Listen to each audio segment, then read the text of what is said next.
nadie le llama la atención la poca cuenta que se le está echando a la gente que es abiertamente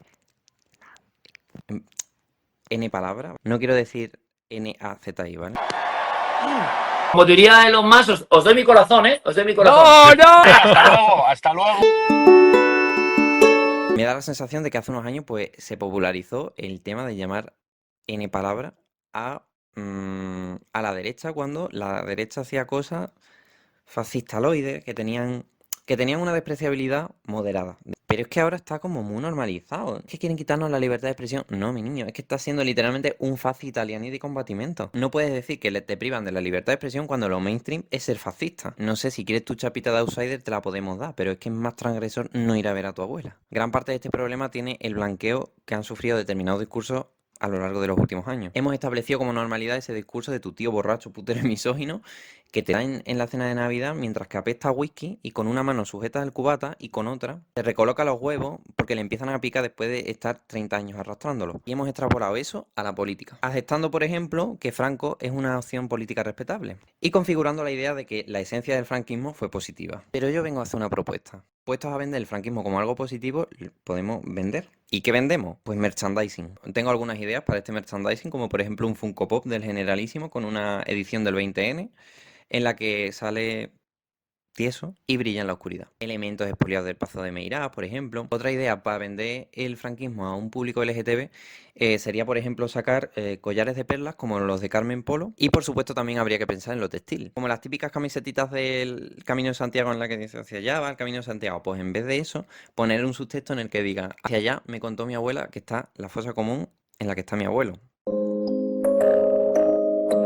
Y por supuesto, la mitiquísima de mi abuelo, que me quiere mucho, estuvo en el Valle de los Caídos y se acordó de mí porque es un ¡Falacrista! También habría que atender a elementos comestibles como por ejemplo águilas de caramelo o tabletas de chocolate El Caudillo, en la que una de cada 1000 te puede tocar una tarjeta dorada y con ella ganas un skate room de la sede del PSOE, una visita guiada privada por el Valle de los Caídos o una excursión al cementerio de Domingo Rubio. Pero bueno, ¿qué es ser fascista últimamente en España? Porque si todo es fascista, nada es fascista. Pues mira, una guía para que tampoco nos perdamos. Ir a una misa en recuerdo de Franco. Pertenecer a la Fundación Francisco Franco. Volver a colocar en el callejero de la ciudad nombres que hacían alusión a personas de la dictadura. Por lo que sea, es que puedes estar tomándote una Coca-Cola en la Plaza del Caudillo, en la avenida Millán Astray, con el fantasma del franquismo ahí hablándote, parce. Saltar a la división azul y decir que el judío tiene la culpa. El judío es el culpable. El judío es el culpable y la división azul luchó por ello. Dar voz a discursos fascistas escudándote en la pluralidad también es un poco fascista, la verdad. Por supuesto, porque cuando se habla de la pluralidad en estos términos, a lo que se refieren a falangistas, a gente de Vox y a Wall Street Wolverine. Utilizar la cruz de Borgoña o el escudo franquista para reivindicar la unidad de España. Que te dé más miedo una lesbiana o una persona con el pelo rosa que Pennywise, porque considera que atenta contra los valores tradicionales. Me gustaría hablar también de esas personalidades que dicen que vivimos en la dictadura de lo políticamente correcto, la dictadura woke, porque para ellos dictadura es igual a igualdad y respeto. Para ellos usar el lenguaje inclusivo es como hacer un rito satánico, y cada vez que ven una unidad de gay en una película ya dicen que Netflix ha sucumbido a la dictadura woke y que nos están adoctrinando. Que tiene su gracia que digan ellos que nos están adoctrinando cuando consideran que para llevar una dieta equilibrada tienen que consumir 5 piezas de bulos al día, informándose en medios de comunicación tan diversos como por ejemplo el Telegram de Alvise, OK Diario o el programa de Ana Rosa. Estos eruditos, cada vez que Pedro Sánchez respira, utilizan su programa, su podcast o su columna en el periódico para cagarse en Sánchez, insultar a Irene Montero si es que procede y proclamar la Guerra Santa, para luego decir que nos quitan la libertad de expresión y que nos censuran por no ser políticamente incorrectos y por ser excéntricos. No podemos confundir tampoco el ser excéntrico con ser imbécil. Excéntrico es cagarte en una mesa delante de 30 personas cuando estás en clase. No decir en tu programa de En Prime Time, con hormigas fistineadas, que vivimos en la dictadura woke. Supongo que toda esta gente creció con la idea de que todos los calvos eran skinhead y los convirtieron en referentes porque tenían un sitio donde expresarse. Voldemort, pues te lo puedo comprar, pero Pepe Villuela, tío, ¿Caillou era skinhead? Para ellos dictadura fue solo lo de Che Guevara. Lo de Franco, ¿a quién no se le ha ido de las manos una juerguita tonta y se ha sublevado una mañana de julio? Durante mi cuarto de la ESO, te puedo asegurar que todos mis días eran julio de 1936. Quieren que España sea una grande y libre, cuando lo que realmente estaría bien sería que fuese una guapa, lista y antifascista. Después de todo esto voy a hablar de unas personas cuya historia llama bastante la atención. Se convirtieron en símbolo de la represión franquista. Joder, es que en la película que le hicieron sale Leticia Sabater, o sea, es que no hay más vuelta de hoja. Hoy voy a hablar de las 13 rosas.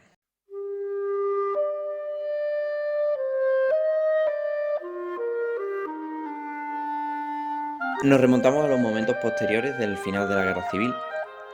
Es un periodo que se caracteriza por una fuerte represión contra muchos sectores, bastante potente, y contra todos aquellos que habían formado parte de la República, pero también contra todas aquellas organizaciones que fueron tachadas como enemigas del régimen por ser opuestas a la ideología que profesaban los sublevados de Franco. Una de estas organizaciones eran las JSU, las Juventudes Socialistas Unificadas, que se fundaron en el 36, lucharon en la guerra contra los sublevados y después de la guerra, a partir del 39, empiezan a sufrir pues toda esa persecución política a manos del franquismo por configurarse como un reducto antifranquista.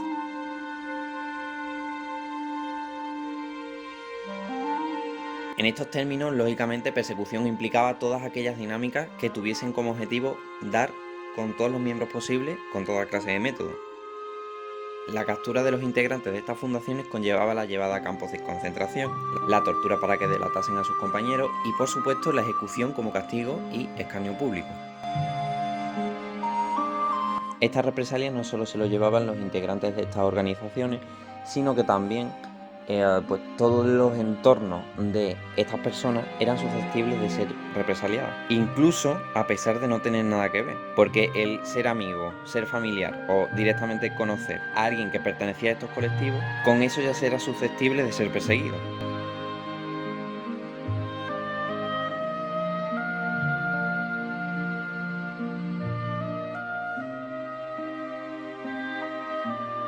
A la hora de hablar de las 13 rosas es importante destacar que, a pesar de que se conocen como las 13 rosas, realmente eran 14. Y que la número 14, Antonia Torres, no se contabilizó como una de las 13 rosas precisamente por un error. Los nombres fueron Carmen Barrero, Martina Barroso, Blanca Brisac, Pilar Bueno, Julia Conesa, Adelina García, Elena Gil, Virtudes González, Ana López, Joaquina López, Dionisia Manzanero, Victoria Muñoz, Luisa Rodríguez y Antonia Torres. Las relaciones de las 14 rosas con la JSU son diversas, pero todas son un símbolo de cómo actuaba la dictadura. Aunque, por ejemplo, Ana López Gallego sí que tenía implicación directa con las juventudes, al empezar a militar con ellos en el 36, sí que es cierto que había otros casos que no tenían una relación estrecha con esta agrupación. Como por ejemplo Julia Conesa, que perteneció a la JSU para poder practicar deporte porque ofrecían talleres y actividades. Blanca, otro de los ejemplos, era de derecha, era católica, pero ayudó a un amigo músico y de izquierda, y esto pues fue suficiente. El caso es que terminan siendo apresadas en la prisión de las Ventas en Madrid, y el punto de inflexión es cuando posteriormente las JSU asesinan a finales de julio de 1939 a Eugenio Isaac Gabaldón, su hija y el conductor del coche en el que iban. Las causas de este asesinato se debaten y aunque pudo ser un acto orquestado desde antes, lo cierto es que varios historiadores como Benito Díaz concluyen que las 14 rosas no tuvieron nada que ver en la ejecución del plan, principalmente porque ellas ya estaban en prisión cuando esto se ejecutó. De igual modo, la realidad fue que Gabaldón fue un hombre bastante conservador y afín al franquismo. Y ojo, que con esto no estoy justificando ninguna muerte, y menos la de su hija o la del conductor. Simplemente que hay que entender su asesinato como un objetivo más de la lucha contra la represión. Para dar un castigo ejemplar y simplemente coger cabezas de turcos, mandaron a ejecutar a las 14 rosas alegando que se estaba gestando un atentado contra Franco desde la propia cárcel. Y Victoria, entonces se echa mi cuello y me dice: Mari, que me matan, Mari, que me matan. Y yo ya me quedo asustada y quiero cogerle las manitas, pero no me suelta las manos. Y yo le estoy diciendo: Victoria, Victoria. Y ella dice: han fusilado a mi hermano y ahora me fusilan a otro hermano y a mí, mi pobre madre. Ella es a un valle de lágrimas. Y yo también, pero no me la podía quitar del cuello, quería cogerle las manitas y no podía. Entonces se acercan Martina y se acerca Anita. Y Martina y Anita le dice: sé valiente, Victoria. Y Martina se gira y me dice: Mari Carmen, que te arreglen lo tuyo porque te matan como a nosotras. Y así salieron.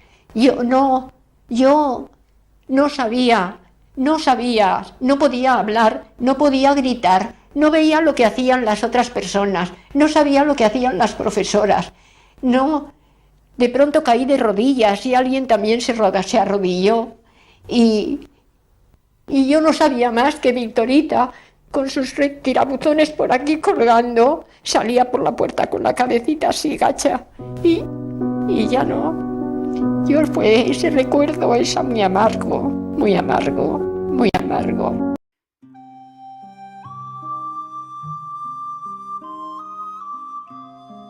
Lo que acabas de escuchar es el testimonio de Mari Carmen Rodríguez, que perteneció a la JSU y compartió parte de su tiempo en prisión con las Rosas, y vivió el momento previo a sus ejecuciones el 5 de agosto de 1939. Junto a estas Rosas fusilaron también a los que llamaron los 43 claveres.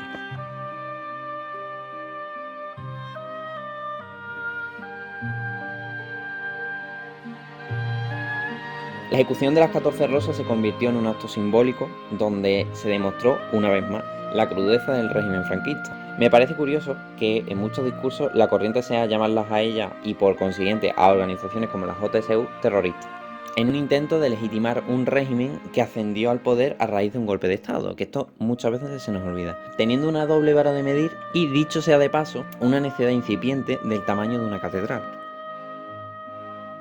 Las 13 Rosas siguen en discursos políticos, sacándose para enaltecer de nuevo al franquismo en una prueba más de que las esquilas fascistas que contenemos en nuestro país siguen estando ahí. Muchas gracias por llegar hasta aquí. El siguiente capítulo será menos intensito, espero. Muchas gracias por escucharme. Puedes seguirme en TikTok como, en TikTok, en Instagram, en todo, como @marioris. Y sin más, un abrazo y muchísimas gracias.